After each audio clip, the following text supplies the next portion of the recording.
우리 이단에 말씀하겠습니다. 오라 우리가 여호와께로 돌아가자. 오라 우리가 여호와께로 돌아가자. 여호와께서 우리를 찢으셨으나 도로 낫게 하실 것이요 여호와께서 우리를 찢으셨으나 도로 낫게 하실 것이요 우리를 치셨으나 싸매어 주실 것임이라. 우리를 치셨으나 싸매어 주실 것입니다. 호세아 6장 1절 말씀. 호세아 6장 1절 말씀. 우리가 선포하겠습니다. 여호와 하나님 우리가 하나님께로 돌아갑니다. 기쁘게 받아 주옵소서. 여호와 하나님 우리가 하나님께로 돌아갑니다. 기쁘게 받아 주옵소서. 말씀으로 돌아갑니다. 우리의 앞길을 인도하여 주옵소서. 말씀으로 돌아갑니다. 우리의 앞길을 인도하여 주옵소서. 기도로 돌아갑니다. 우리의 난관을 돌파하게 하옵소서. 기도로 돌아갑니다. 우리의 난관을 돌파하게 하옵소서. 한국 교회가 속히 예배를 회복하게 하옵소서. 한국 교회가 속히 예배를 회복하게 하옵소서. 한국 교인들이 속히 사랑을 회복하게 하옵소서. 한국 교인들이 속히 사랑을 회복하게 하옵소서. 예수님의 이름으로 기도합니다. 예수님의 이름으로 기도합니다. 아멘. 아멘. 반드시 여러분의 기도대로 선포대로 될 줄 믿습니다. 감사합니다. 제가 우리의 선포 밑에 이렇게 적었습니다. 요수아의 나이가 110세입니다. 이제 곧 세상을 떠나 우리 영혼의 본향인 천국으로 가야 합니다. 요수아는 세상과 작별하는 마지막 순간에 이스라엘 전체 백성에게 고별 설교를 합니다. 요수아서 15장 15절에 있습니다. 여러분 읽어볼래요? 시작. 만일 여호와를 섬기는 것이 너희에게 좋지 않게 보이거든 너희 조상들이 강 저쪽에서 섬기던 신들이든지 또는 너희가 거주하는 땅에 있는 아모리 족속의 신들이든지 너희가 섬길 자를 오늘 택하라. 오직 나와 내 집은 여호와를 섬기겠노라 하니. 아멘. 지금 여호수아라는 지도자, 모세가 이 세상을 떠나고 여호수아가 지도자가 돼서 이스라엘 백성을 인도하지 않습니까? 이스라엘 백성들을 가나안 땅으로 인도한 이 여호수아가 이제 110세가 되었습니다. 사람은 한 번 나고 반드시 죽도록 하는 것이 하나님의 법칙이기 때문에 여호수아도 이 세상을 떠나야 되는 것이죠. 그때 마지막 고별 설교를 합니다. 고별 설교를. 근데 그 고별 설교하면서 하는 이야기 중에 하나가 뭐냐면 나와 내 집은 하나님을 섬기겠다. 너희는 오늘 섬길 사람을 선택해라. 이런 이야기를 하는 거예요. 제가 그 밑에 이렇게 적었습니다. 언젠가 우리도 세상 사랑하는 사람들 앞에서 고별 설교할 날이 올 것입니다. 여호수아의 고별 설교는 이렇다면 나의 고별 설교는 어때야 하는가? 한 번쯤 마음속 깊이 담고 살아야 할 질문입니다. 세상 사람들은 유언이라고 그래요. 마지막 남기는 말. 마지막 어른들이 마지막 남기는 말들은 자식들한테 평생 기억하고 간직이 되죠. 근데 그런 부모님이 돌아가셨거나 뭐 그런 일들 겪은 분들 중에 부모님 마지막 유언을 기억하시는 분들이 있습니까? 그리고 여러분들도 언젠가 세상을 떠날 텐데 여러분들은 내 자녀들 앞에서 유언이 아니라 지금 여호수아처럼 마지막으로 설교할 수 있다면 고별 설교로 뭘 하겠습니까? 저희 집안의 가정사인데요. 제가 대학을 졸업했을 때 저희 어머니가 저를 부르더라고요. 그때는 사람들이 오래 살 거라고 생각하지 못했던 것 같아요. 저희 어머니가 저를 부르시더니만 이렇게 이야기하시더라고요. 이렇게 등록금 얼마 썼는지 이렇게 대학교 졸업 때까지 이렇게 다 이렇게 보여주시고 그 다음에 누구한테 돈 빌려줬는데 그거 네가 좀 알고 있었으면 좋겠다 이러더라고요. 그러니까 이제 옛날 어른들이니까 자기가 이렇게 오래 살지는 모르고 혹여 잘못될까 봐 그래서 빌려준 돈들에 대한 이야기를 하시는 거죠. 이렇게 이런 거 경험 못 해보셨습니까? 그러니까 옛날 어른들은 차용증 안 쓰잖아요. 그러니까 돌아가시기 전에 이러죠. 너희 둘째 외삼촌한테 내가 200만 원 불려줬는데 차용증 안 썼다. 너 꼭 받아야 된다. 그리고 돌아가시죠. 그런 거 보셨습니까? 그러니까 빌려줄 돈, 받을 돈 이런 거 자식한테 이야기해서 마지막 모습이 그걸로 남아있는 경우가 있죠. 또 어떤 분들은 마지막 아파서 이렇게 하면서 마지막 순간에 뭐래요? 조금만 더 살았으면 좋겠다 이러고 돌아가시는 분들도 있어요. 여러분과 저도 언젠가 세상을 떠날 텐데 그리고 우리에게 하나님 복을 주시면 자녀들이 있고 일가 친척들이 있어서 마지막 우리의 임종을 볼 텐데 지금 여호수아는 지금 그 가운데 있는 거잖아요. 그때 나는 무슨 말을 할 건가? 지금 여호수아는 믿음의 고백들을 하는 거죠. 나와 내 집은 하나님을 섬기겠다. 너희는 어떻게 할래? 이렇게 이야기를 하는 거예요. 여러분 그 마지막 순간에 무슨 이야기를 하시겠습니까? 얘야 너희 작은 아버지가 우리한테 2천만 원 빌려갔는데 꼭 받아야 된단다. 내가 그것만 받았으면 눈 감고 죽는데 눈 뜨고 죽는단다. 뭐 이러든가. 그러니까 우리는 무슨 말을 할 건가? 그리고 그것이 자식들한테 남을 텐데 나는 어떤 모습으로 남을 것인가? 이거는 그 당시에 막바로 되는 게 아니라 지금부터 생각을 해야 되는 거죠. 그래서 어떤 장로님처럼 마지막 세상 떠나면서 아들 며느리 앞에 두고 손 딱 잡고 그런 분들이 있더라고요. 정말 얘야, 지금 예수 그리스도께서 무지개를 타고 나를 데리러 왔네. 내가 이제 저기로 가는구나. 우리 천국에서 보자. 이러고 그 무지개를 타고 간다고 이렇게 말하시고 간 그 모습, 환한 얼굴로 자식들한테 이제 그렇게 남는 거죠. 우리 교회 어떤 권사님도 그 시어머니 세상 떠날 때 그렇게 하셨다 그래요. 하늘에서 천사들이 날 데리러 왔다고. 그리고 환한 얼굴로 가시는 거예요. 그러니까 여러분의 마지막은 어떤가? 요수아는 지금 굉장히 신앙적으로 멋있게 이야기를 합니다. 조금 더요. 그 밑에요. 고별 설교의 핵심은 너희가 주인으로 섬길 자를 택하라는 것입니다. 너희 인생의 주인이 누구냐? 여호와 하나님이 너희 인생의 주인이면 너희 자세와 태도를 분명히 해라는 것입니다. 요수아의 이 질문은 지금 신앙생활하는 우리에게도 많은 심적 부담감을 줍니다. 지금까지 우리가 학교에서 배운 것과 상충하는 것처럼 보이기 때문입니다. 그 밑에요. 학교 교육의 목표 중 하나는 사람이 자기 인생에서 주인이 되는 것입니다. 어떤 구속도 외압도 받지 않고 자율적으로 생각하고 자유롭게 의사결정을 하여 내 인생을 사는 것입니다. 지금 현대의 지성인들에 대한 교육은 뭐냐면 사람을 스스로가 주인 되도록 만드는 거예요. 이걸 옛날엔 주체라 그랬는데 북한에 주체 사상이 있으니까 오해할까 봐 이제 주인 의식, 주인 이렇게 되는 거죠. 나를 내 인생의 주인이 되는 거죠. 그래서 내가 중국집 가서 누가 짜장면 짬뽕 중에 뭐 먹을래 할 때 난 짜장면 먹고 싶은데 저기가 짬뽕 그래서 억지로 짬뽕 시키지 않고 기어이 손 들고 나는 어쨌든 짜장면을 먹을 거야. 나는 볶음밥을 먹을 거야. 이렇게 그리고 볶음밥에 파는 꼭 빼줘. 뭐 이렇게 이야기하도록 스스로가 결정하고 휘둘리거나 그 다음에 끌려다니지 않도록 하는 것이 현대 교육의 목적 중에 하나입니다. 그래서 토론 수업 하자 그러고 주관식으로 쓰라 그러고 생각하라고 자꾸 요구를 하는 거죠. 이게 지금 지성 교육의 목표예요. 스스로 생각하고 스스로 판단하고 스스로 결정하는 것. 이게 지금 우리 기독교하고 부딪히는 것 같죠. 왜냐하면 우리 기독교는 하나님이 주인이라고 이야기하는데 여기는 네가 인생의 주인이 되라 이렇게 이야기를 하는 거잖아요. 그 밑에 정호승이라는 유명한 시인이 있잖아요. 그 시인이 아들이 군대 갔는데 그 아들한테 쓴 편지가 있습니다. 김도 목사님 잠시만 읽어볼래요? 나는 내 인생의 주인이 아니라 관리인에 지나지 않았다. 이 말은 러시아 작가 안톤 체호프가 죽기 직전에 한 말이다.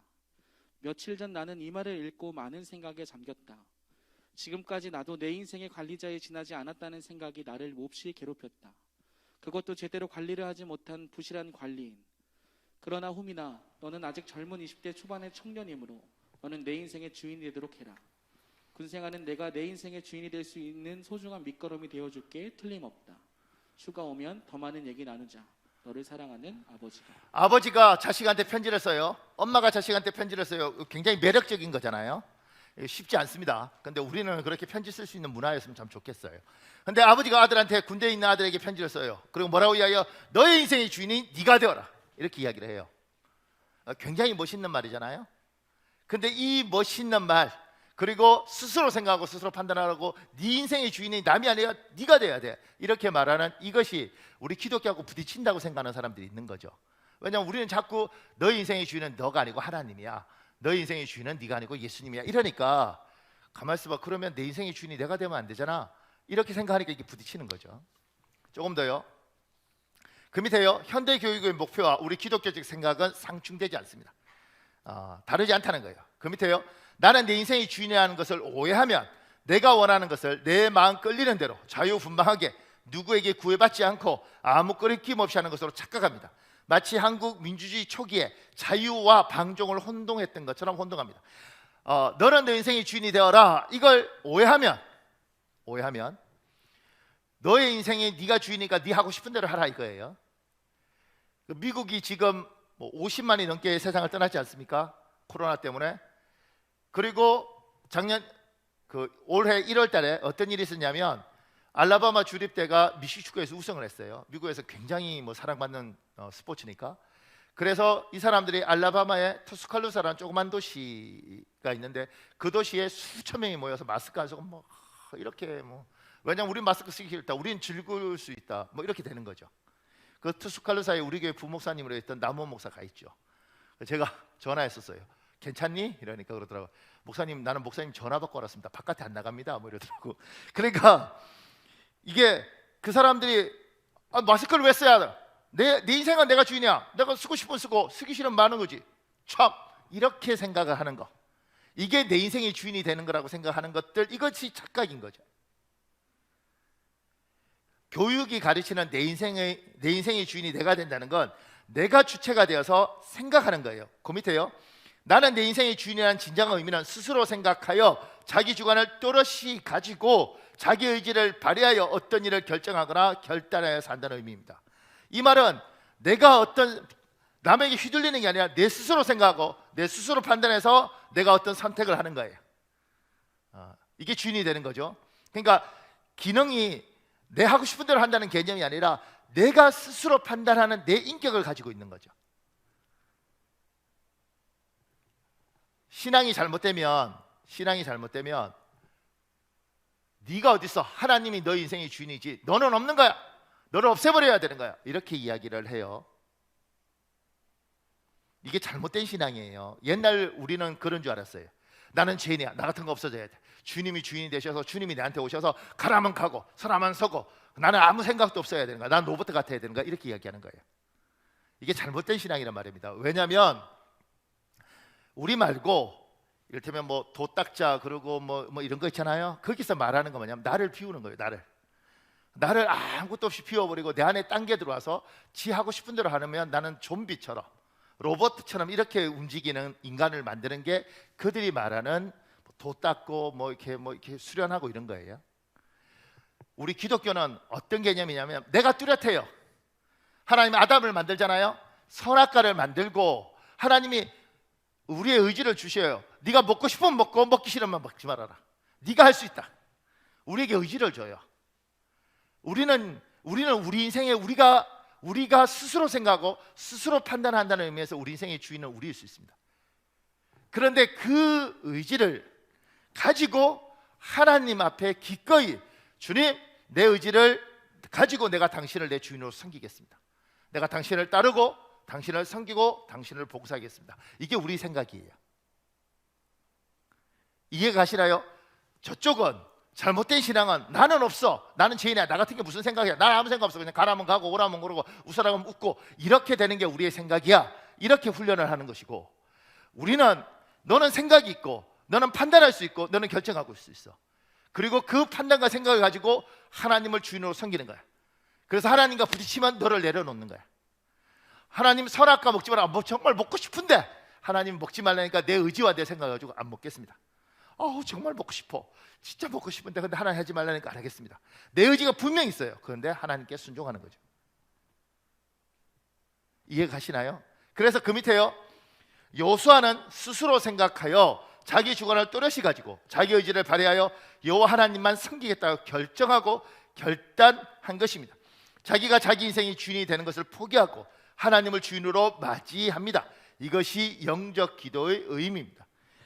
지금 여호수아는 분명한 생각과 기준과 자기가 있는데 이 자기가 뭘 선택하냐면 나는 기꺼이 하나님을 섬기는 사람이 되겠습니다. 이렇게 이야기하는 거예요. 우리의 신앙은 우리가 또렷합니다. 그래서 기독교는 쉽지 않아요. 이단은 뭐냐면 명령하면 군대처럼 움직이는 게 이단이에요. 기독교는 잘 말 듣지 않습니다. 자기가 판단해서 자기가 선택하는 거예요. 그런데 기꺼이 나의 이 오만함과 나의 이 잡생각과 나의 이 욕구들을 기꺼이 이게 다 있음에도 불구하고 하나님이 원하시면 내가 해야죠.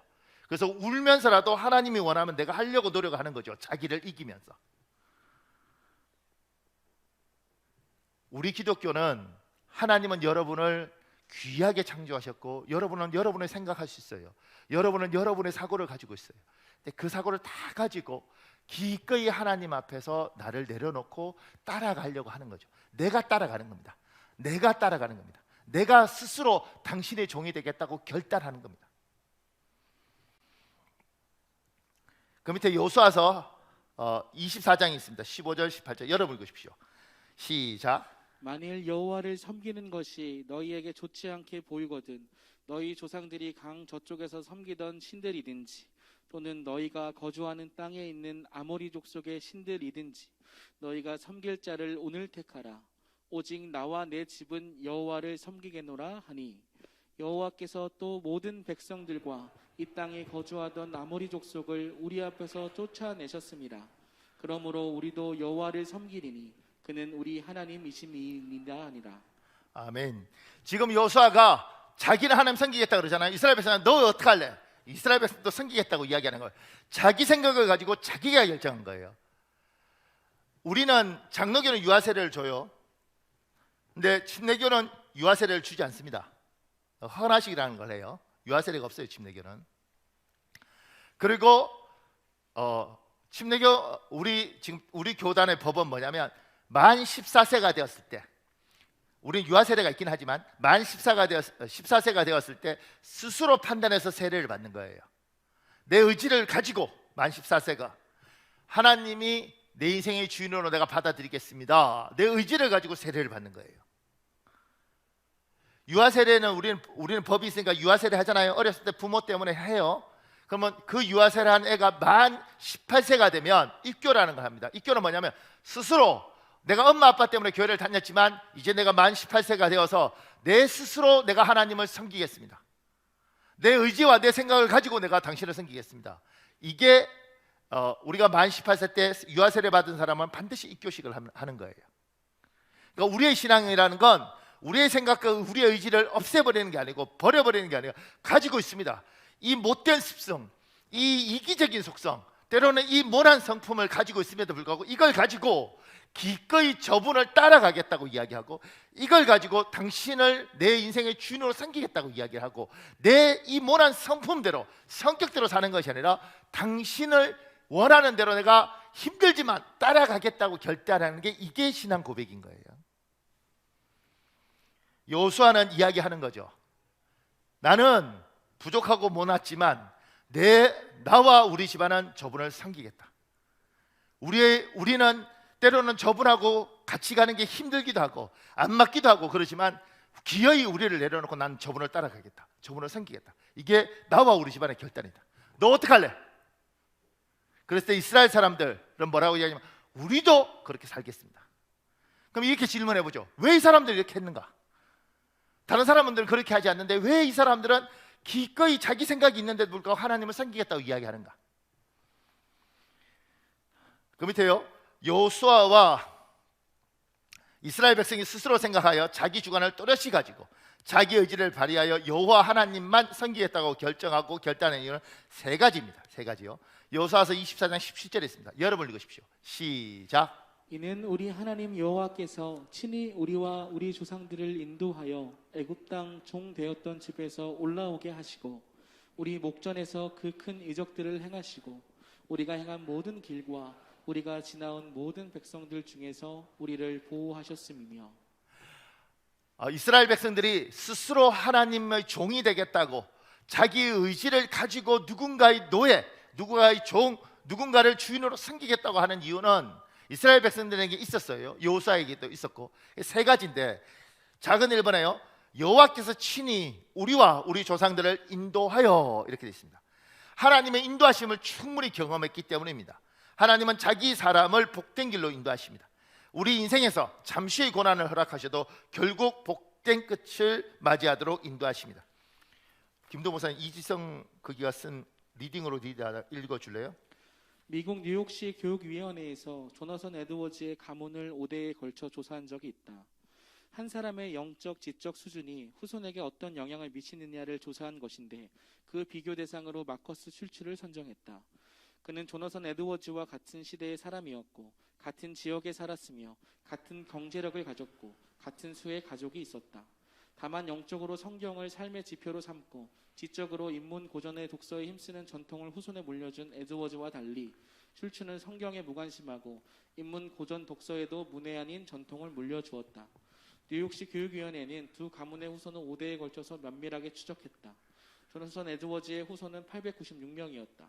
여기서 1명의 부통령, 4명의 상원의원, 12명의 대학 총장, 65명의 대학 교수, 60명의 의사, 100명의 목사, 75명의 군인, 85명의 저술가, 130명의 판검사 및 변호사, 80명의 공무원이 나왔다. 마커스 슐츠의 후손은 1062명이었다. 이 가운데 전과자가 96명, 알코올 중독자가 58명, 창녀가 65명, 빈민이 268명, 평생 막노동으로 연명한 사람이 460명 나왔다. 미국 정부는 마커스 슐츠의 후손들을 위해 무려 1억 5천만 달러의 국고 보조금을 지출했다. 지금 이 조나단 에드워는 굉장히 유명한 사람인데 지금 요걸보다는 밑에 글이 그냥 떠돌아다니는 자료인데 이게 더 저는 와닿더라고요. 보세요. 미국의 개척사에 보면 18세기 초 2명의 젊은이들이 청혼의 꿈을 안고 배를 타고 와 신대륙인 미국에 내렸습니다. 그 두 사람은 바로 마르크 슐츠와 조나단 에드워드 조나단이라는 사람입니다. 이 두 사람은 똑같이 신천지에서 새로운 미래를 개척하기 위해서 이곳에 왔습니다. 그런데 마르크 슐츠라는 사람은 내가 이곳에서 큰 돈을 벌어 부자가 되어서 내 자손에게는 가난이라는 것을 모르고 살도록 돈을 벌어야 하겠다고 생각하고 뉴욕에다 술집을 차려서 열심히 일했습니다. 결국 그의 소원대로 엄청난 돈을 벌어서 당대의 큰 부자가 되었습니다. 그런 반면에 조나단 에드워즈라는 사람은 내가 여기까지 온 것은 신앙의 자유를 찾아서 왔으니 바른 신앙생활을 통하여 이 신앙의 자유의 나라인 이곳에서 바른 신앙생활을 해야 되겠다고 생각하고 신학교에 들어가서 목사가 되었습니다. 지금 이제 요 두 개의 자료를 종합하면 정리가 좀 되잖아요. 그러니까 두 사람의 대표적인 인물을 가지고 이 뉴욕 위원회에서 쭉 조사를 해보니까 조나단 에드워즈라는 사람의 집안은 이렇고 그다음 마르크 슐츠라는 사람의 집안은 이렇게 됐다는 거예요. 이 둘의 차이가 뭐냐면 조나단 에드워즈는 그냥 목사가 아니고 나중에 예일대학교 총장이 됩니다.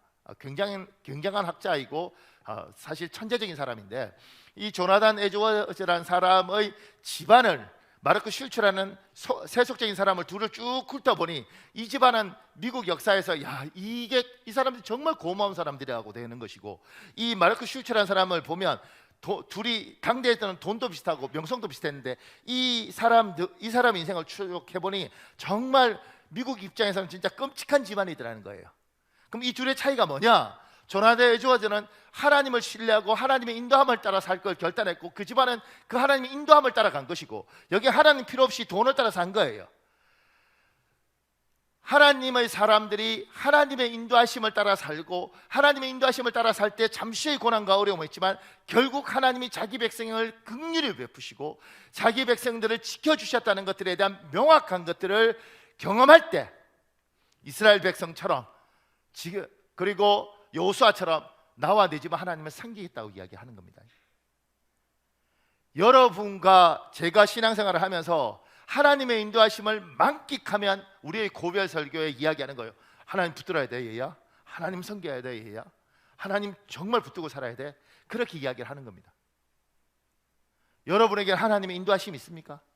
하나님 인도하심을 경험했습니까? 우리 교회에 앉아있는 굉장히 많은 사람들은 저는 확신합니다. 여러분은 지금까지 인생을 살아가면서 남들이 볼 때는 화려하지 않고 남들이 볼 때는 대단하지 않지만 스스로 하나님의 은혜가 없으면 이만큼 오지 못했다는 걸 알고 하나님의 도우심 때문에 내가 이만큼 왔다는 것들을 인정하는 사람들이 굉장히 많이 있을 겁니다. 남들이 볼 때는 대단한 지위가 아니지만 나는 알아요. 이만큼 온 건 하나님의 인도하심이라는 거. 남들이 볼 때는 굉장한 부가 아니에요. 별 볼 일 없는 부일지 모르지만 나는 알아요. 이만큼 부를 축적한 것도 하나님의 큰 은혜라는 거. 하나님의 인도하심을 쭉 살아온 사람은 압니다. 하나님의 도우심이 아니었으면 난 절대 이만큼 올 수 없어서 그분의 은혜야, 그분의 도우심이야. 그리고 내가 앞으로 죽을 때까지 천국 가는 그날까지 이 인도하심이 계속 있었으면 좋겠다. 그 결단을 한 사람들이 이야기하는 거예요. 주님, 이만큼 인도하신 하나님을 감사합니다. 앞으로도 내 인생을 인도하십시오. 내가 당신을 섬기겠습니다. 그 밑에요. 작은 이번에요. 우리 목전에서 이 큰 이적을 행하시고 하나님의 능력을 충분히 경험했기 때문입니다.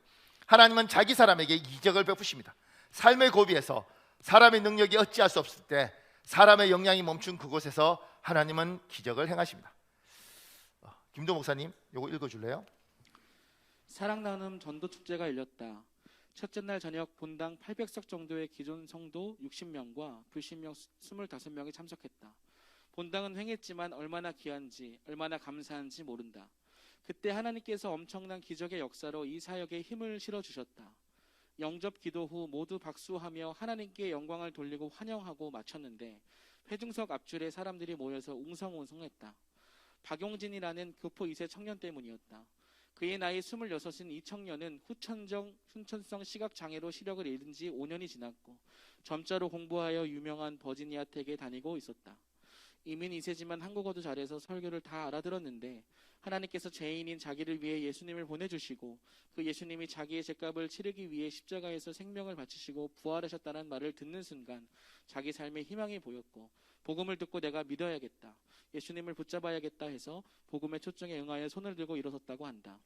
이 청년이 눈물로 예수님을 내 삶의 구주와 주인으로 영접하고 눈을 떴는데 마치 꿈을 꾸듯 눈앞이 총선 연색으로 생생하게 보였다. 눈을 껌뻑껌뻑 하는데 앞에 단상도 보이고 거기 서 있는 강사가 말하는 입모양과 들리는 소리가 일치했다. 그래서 자기를 데려온 안수 집사님에게 내가 앞이 보이는 것 같다고 살짝 이야기했다. 그 집사님은 박용진 청년의 부모님도 알고 이 청년이 수술도 여러 번 하고 침도 맞고 백방으로 노력했지만 시력을 회복하지 못한 것을 다 아는데 지금 보인다고 하니까 깜짝 놀랐다. 집회가 끝나고 나서도 청년은 눈이 조금씩 더 보이게 되었고 놀랍게도 까만 눈동자가 조금씩 커지기 시작해서 처음과 확연히 비교될 정도였다. 정말 하나님의 기적 사건이었다. 다음 날인 토요일 새벽 기도에는 카톨릭 신자인 그의 부모를 비롯해 삼촌, 이모 등 친척 10명 정도가 다 나왔다. 그 기적의 소문을 들었는지 그날 저녁 사랑 나눔 축제에는 교인 400명 이상이 참석했다. 아멘. 기적. 지금 이 사람처럼 후천적으로 실명을 했는데 눈이 열린 경우, 실제로 생각보다 지금 여러분과 저는 기적을 경험하기가 굉장히 쉽지 않습니다. 그런데 우리나라에서 그럴 수 있지만 우리 전에 선배들이, 제 같은 경우는 목회 선배들이 기적의 놀라운 일들을 하는 건 좀 봤습니다. 병이 고쳐지는 걸 보고, 완전히 병들었던 사람이 낫는 걸 보고, 그 다음에 암덩어리에 있던 사람이 하혈을 하면서 그냥 이렇게 화장실 가서 줄줄 솟고 난 이후에 치유되는 걸 저는 봤어요. 그러니까 하나님이 이적과 역사를 우리가 원한다고 꼭 해주는 건 아니지만 하나님이 하시더라는 거죠. 그리고 그 이적을 경험하면서 이스라엘 백성들은 어떤 이적을 경험했어요? 홍해를 가는 걸 보고, 요단강을 가는 걸 보고, 여리고 성 앞에서 와 할 때 무너지는 걸 보면서 와, 하나님이 진짜 살아계시구나, 이걸 경험한 거죠. 우리 교회도 그 살아계신 하나님을 경험한 사람들이 제법 있지 않습니까? 이 경험한 사람들, 이런 이적을 경험하고 난 후에 정말 하나님 살아있구나. 저는 요새는 그렇게 기도하게 되더라고요. 우리 성도들이 이런 이적을 좀 경험했으면 좋겠다. 하나님의 놀라운 역사를 좀 경험했으면 좋겠다.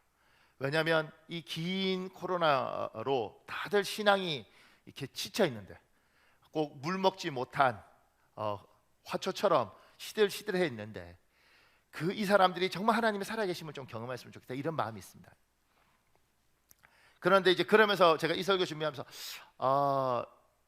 우리 성도들이 어떻게 하면 이적을 이렇게 좀 경험할 수 있을까, 이렇게 했는데 어떤 이야기를 들었는데 우리가 날마다 이적을 경험하구나, 이런 생각을 하게 되더라고요. 그건 뭐냐면 어떤 부부가 결혼 20주년이 됐대요. 20주년, 결혼 20주년.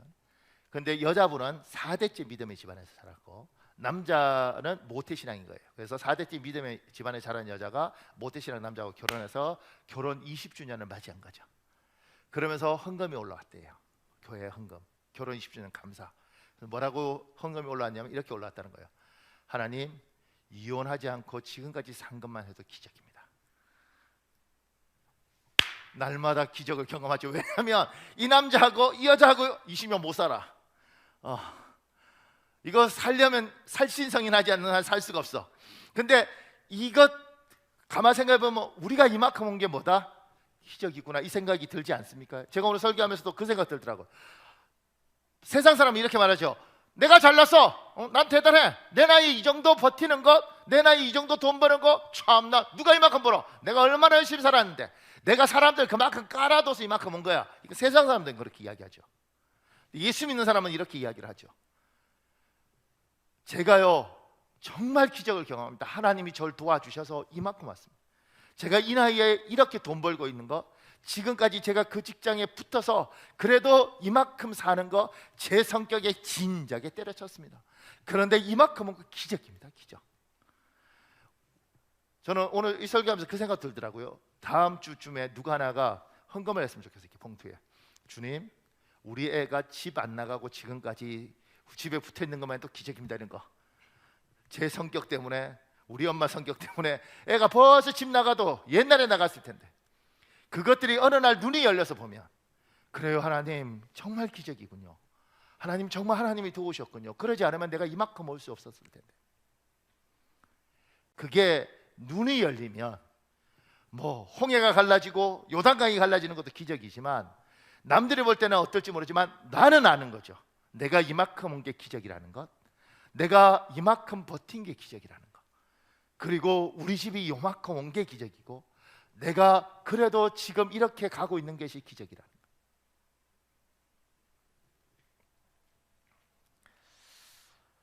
작은 3번에요. 우리를 보호하셨음. 하나님이 지켜주심을 충분히 경험했기 때문입니다. 하나님은 자기 사람을 악으로부터, 위협으로부터, 모함으로부터 지키십니다. 정말 외로운 삶의 순간에 하나님이 항상 우리와 함께 하셨다는 것을 깨닫습니다. 이런 경험 하셨습니까? 하나님의 보호하심. 지금도 그 보호하심을 느끼며 사는 사람들이 있죠. 제가 알던, 저와 같이 신앙생활했던 영문이라는 형은 이제 횡단보도 건너다가 횡단보도를 건너는데 차가 와서 받아버렸어요. 이렇게. 아주 옛날 이야기인데, 자기 말로 그러더라고요.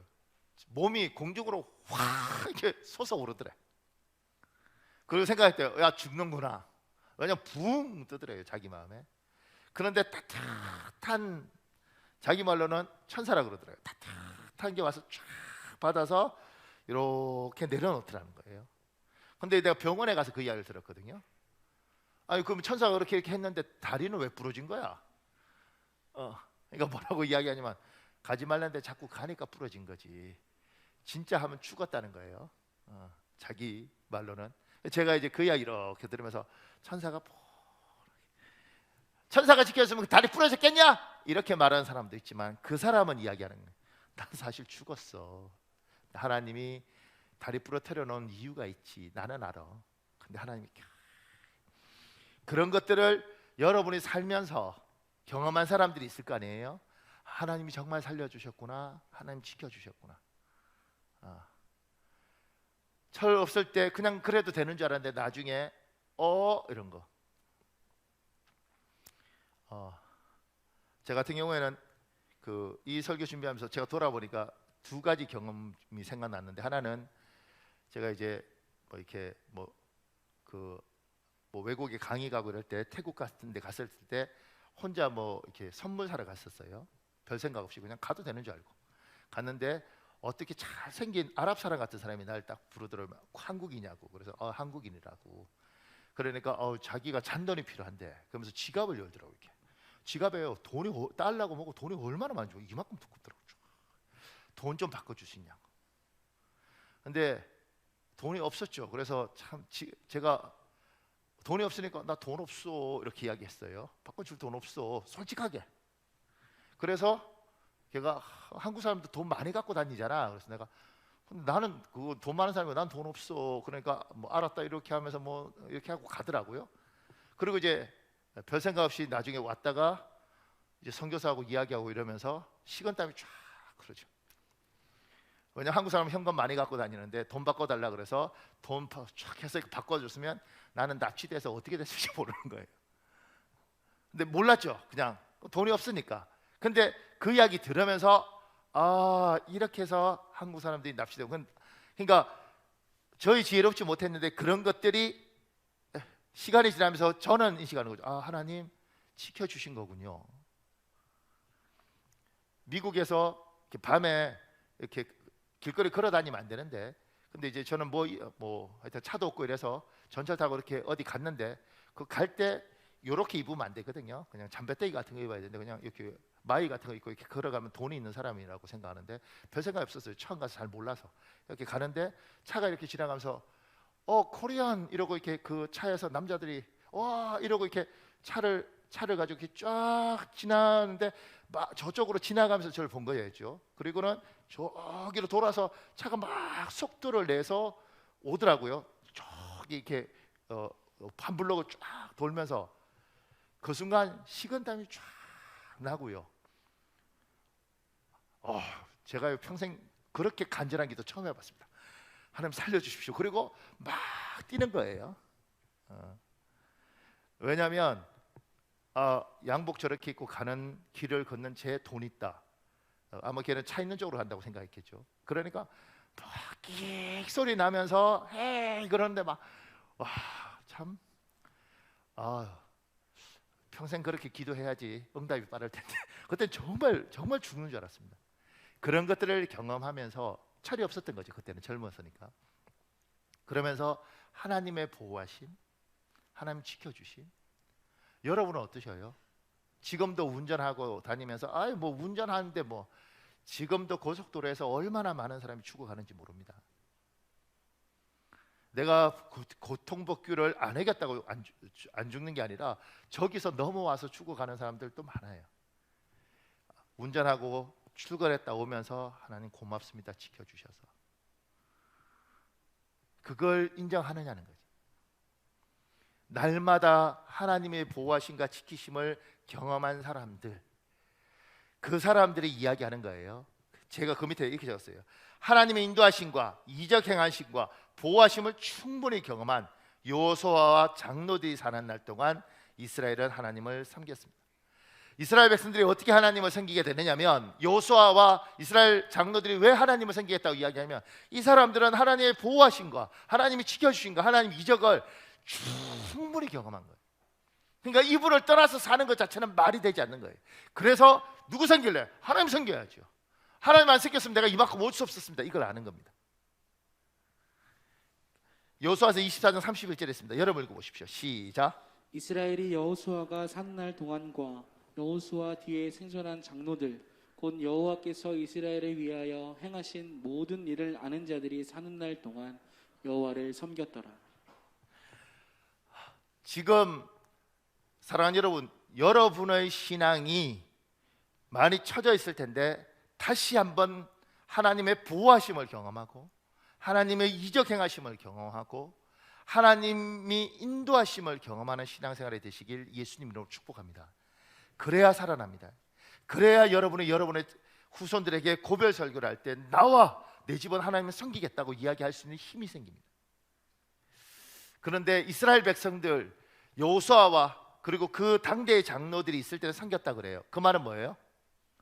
이들이 죽고 나서는 하나님을 안 섬긴 거죠.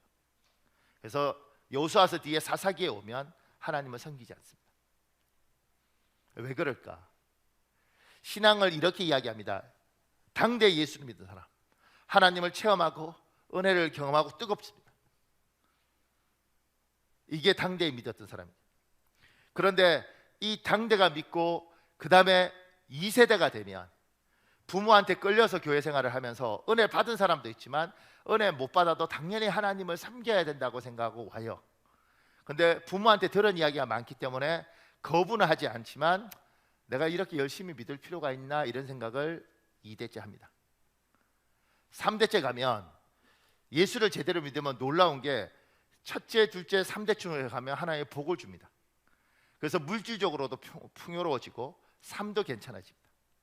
그런데 영적인 체험도 경험도 없어요.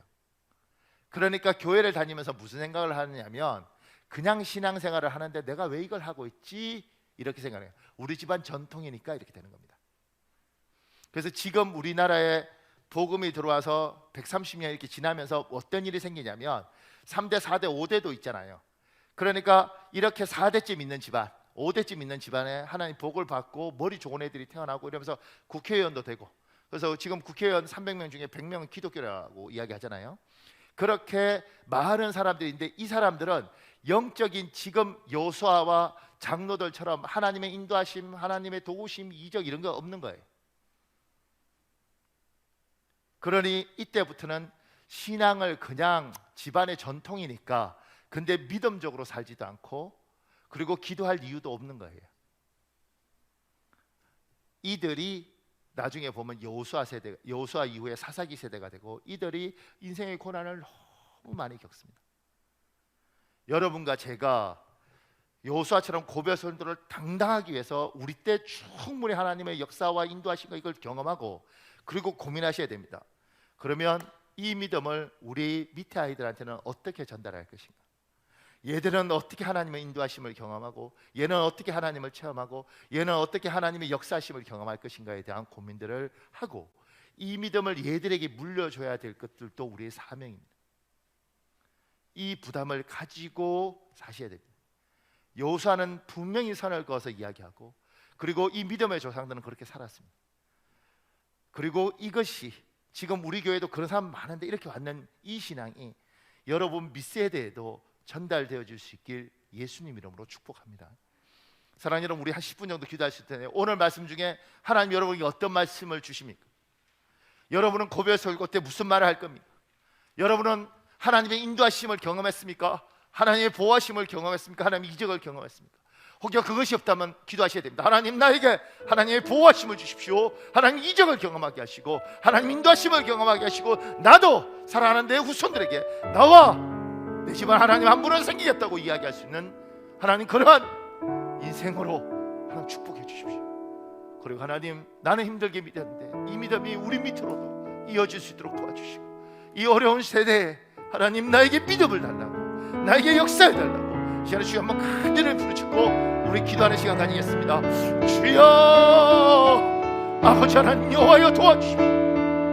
아버지 하나님 여호와여 도와주십시오.